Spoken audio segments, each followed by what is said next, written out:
like to ask you, now that you've reached the end of your first term, starting your second, about a couple of criticisms, one that's long-standing, another more recent. The long-standing one seems to have become a truism of sorts, that you and your staff are too insular, that you don't socialize enough. And the second, the more recent criticism, is that your team taking shape isn't as diverse as it could be or even was in terms of getting additional voices, gender, race, ethnic diversity. So I'd like you to address both of those. Sure. Let me take the second one first. I'm very proud that in the first 4 years we had as diverse, if not more diverse, a White House and a cabinet than any in history.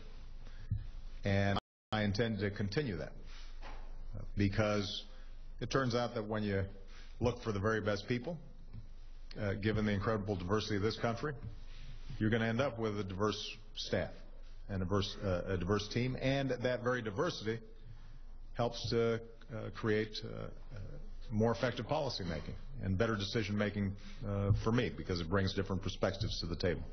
So if you think about my first 4 years, the person who probably had the most influence on my foreign policy was a woman. The people who were in charge of moving forward my most important domestic initiative, healthcare, were women. The person in charge of our Homeland Security was a woman. My 2 appointments to the Supreme Court were women, and 50% of my White House staff were women.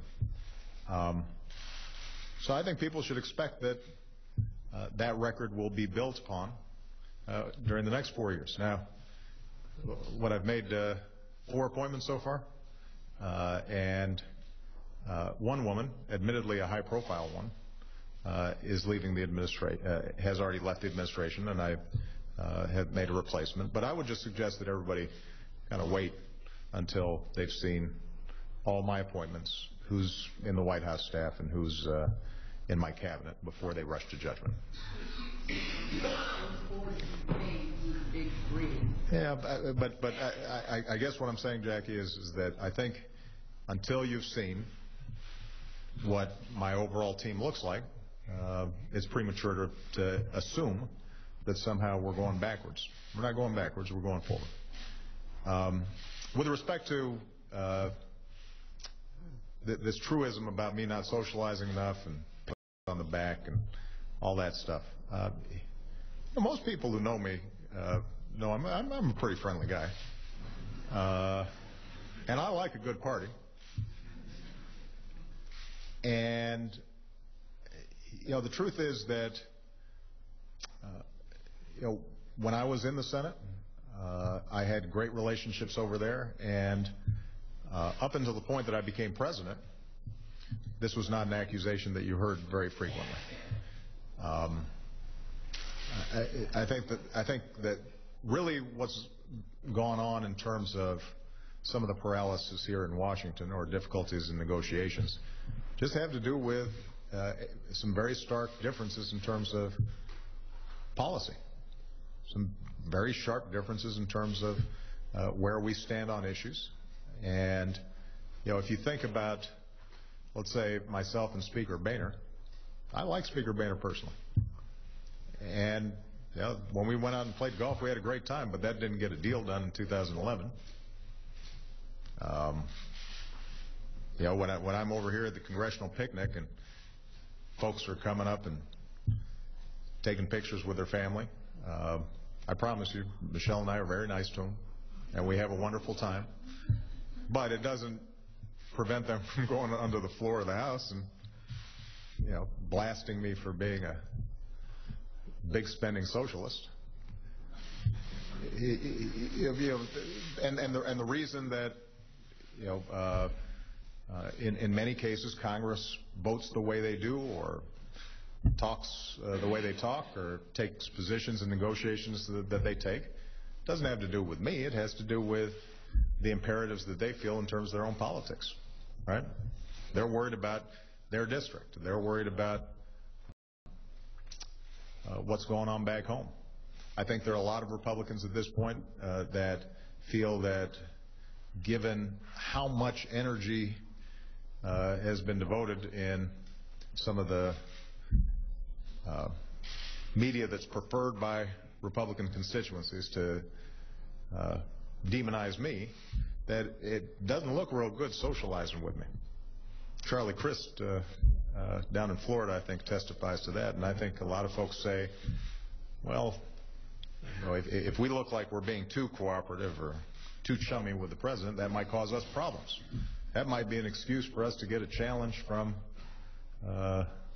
somebody in a primary. So that tends to be the challenge. I promise you.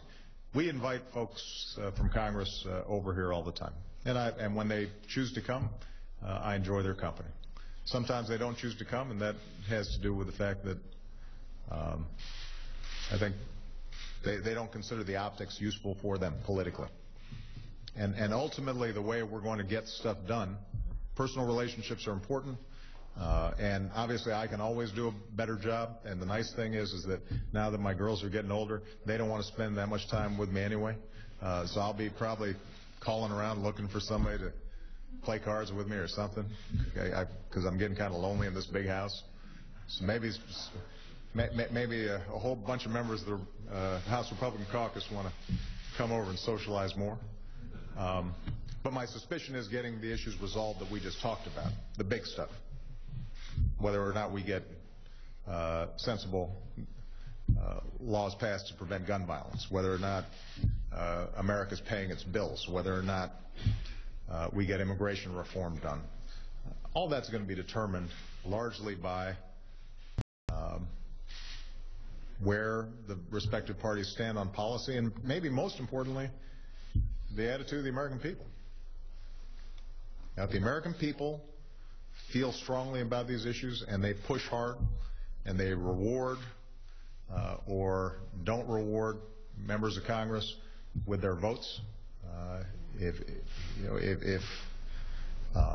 they reject sort of uncompromising positions or sharp partisanship or always looking out for the next election, and they reward folks who are trying to find common ground, then I think you'll see behavior in Congress change. And that'll be true whether I'm the life of the party or a stick in the mud. All right? Thank you very much, everybody.